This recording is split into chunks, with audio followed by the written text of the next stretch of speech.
Know how to handle black tables when black tables come in my establishment. Let me go ahead and get your 4 sets of plastic silverware. Let me go ahead and bring your extra napkins, paper napkins, because you don't do cloth. Let me go ahead and get your extra lemons with your water. Let me get your salt and pepper for the table. Let me make sure any burger or steak or any type of red meat that you have cooked is cooked well done, well done. Having you work like you don't want your managers to make you work. Like they the managers. That. Let me make sure it's all flats fried hard. Let me make sure to go ahead and get the chicken. You know what's crazy? People be going to like these 5, 6, 10-star restaurants. I ain't gonna lie, some black. You know what? Nah, I've seen only black people do this. Like my people's, not anybody I hang with, but you know what I mean by like my people's. They will go to like a 5, 10-star restaurant, whatever, and get like a Friday order. Contenders with fries for the kids with honey mustard. When it comes to dessert, I know you ain't gonna have no room for dessert. You're not about to get my ass saying that you wanted. Nowadays, about probably like 2 years, not even 2, a little bit farther back than 2 years ago, I recently just started getting dessert. And some of these desserts be good. Some of these places I go to just because of the dessert. Off the check because you couldn't eat it all. No, man, we gonna get that taken care of at the beginning. I've eaten dessert at a strip club. Strip clubs got good dessert. And what's the dessert with the a pizookie? Oh my god, I think BJ's has a good pizookie. Pizookie. I think I pronounce it. Not BJ's Warehouse. I mean BJ's Brew House. It's like a restaurant / bar. It's more of a restaurant, really. You're gonna box that shit up to go, and it's gonna be right in your to-go bag when you pack up the rest of your shit. Because I know you ain't gonna trust me to pack your shit. I make sure I have everything to the T because I'm not about to give you any room to get anything comped off your check. No, ma'am. Please know whatever sauce that comes on your pasta, I'm getting extra on the side because I know you're gonna complain that your pasta wasn't saucy enough. You are not going to get me. I got this shit down to a science with you, okay? Surveillance video from that's the service you would want, right? But their complaint is it's an average tip I'm gonna get for overly service. Overly doing a service. But then the whole thing is that's what you're paid to do, right? But then it's just like, don't work these jobs then. Don't do it. You don't have to. We're not obligated to tip. That's what people say. So I always say this. Let's do a week where we just pay all the restaurant employees.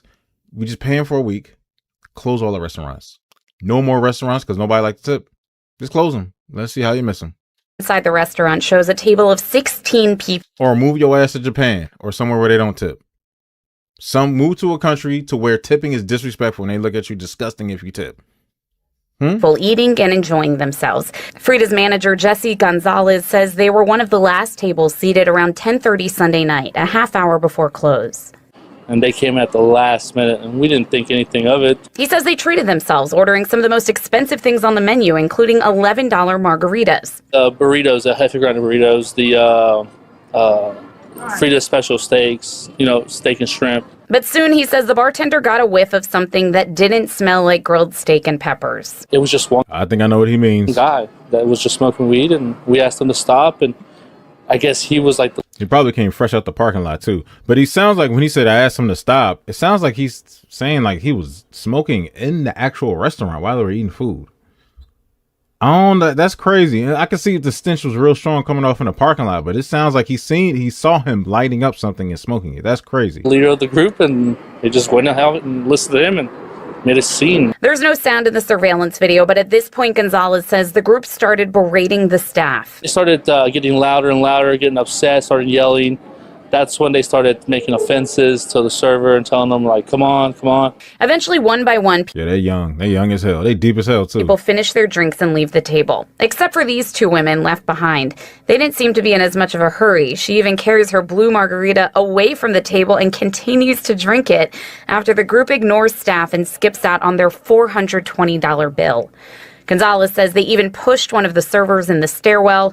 He says he's never seen anything like it. Our walkouts are, hey, they forgot to pay. So if there's 16 people, 420 divided by 16 is $26.25.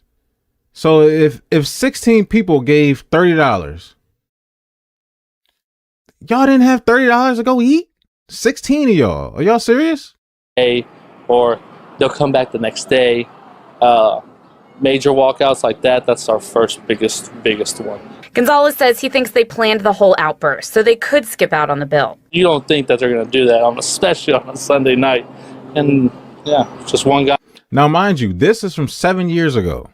From 7 years ago. And even before that, I've heard of people doing this. Like, even all of us have friends that have done this before, like in like the early 2000s and stuff like this. Like, this is not a new thing. Like, we still haven't. It's been getting worse and worse. I got them all riled up and they all left at the same time.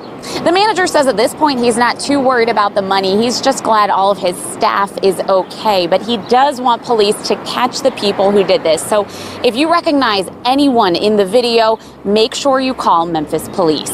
In Midtown, Stacey Jacobson, WREG News Channel 3. With this summer-like weather. Now, yeah, that last case from 7 years ago, apparently somebody did, like they try to come back, pay it. And it's already too late. Like the stigma, the stigma has been stuck for so long. How do we get rid of it though? How? This is an important time for local restaurateurs. This is a few days ago. To make income. This specific one. From outdoor dining. When some would-be patrons left without paying their bill, some local business owners took to social media. The outdoor patio is all set for the season at Flav's in University Village. But yesterday evening, surveillance cameras caught 3 people leaving without paying a $200 bill for a shrimp and lobster dinner, according to the owners. The young lady who was serving their table, she got kids at home. She gets a percentage of that tip. And it was right outside too. Oh my God. I've actually made a joke about that before. I'm like, yo, we outside, we got the car right there. What if we run to the car? They actually went and did it. That's crazy. And they look older too than the one from 7 years ago. Like the one we looking at, they look like they mid-20s, maybe late 20s. She worked hard to serve their table. They had a lot of food. It's actually disappointing. It's very disappointing to see that from the community that we actually serve, because we pour into our community. We're a small business, and I see this happening so often to a lot of different small businesses throughout the city. And we got to do something. What they did, posted on social media. Owners Phil Simpson and Andrew Bonsu say it wasn't long before people online identified the trio. Simpson said he's been texting one of them and someone actually offered to pay their bill. But Simpson says it's a bigger issue of would-be patrons taking from servers and this black-owned business that struggles to keep price. And it's black-owned too. That's crazy. And if y'all made any money, whoever did that on social media, y'all, if whatever dime y'all made off of that going viral, you put it on TikTok or whatever else, give them 100% of that money. Get that back. And then some. All that. Give them all that back. Because that wasn't even funny. This is affordable despite the cost of goods and services going up. They apologized. They sent someone up here to pay the bill, but I declined to accept it. At that point, it was just like, we're gonna pursue this the right way. And we see this dine and dash really hurting the independent restaurants. Sam Toya is the president of the Illinois Restaurant Association. He says this theft, known as dine and dash, has been increasing since the pandemic, and outdoor dining establishments see even more this time of year.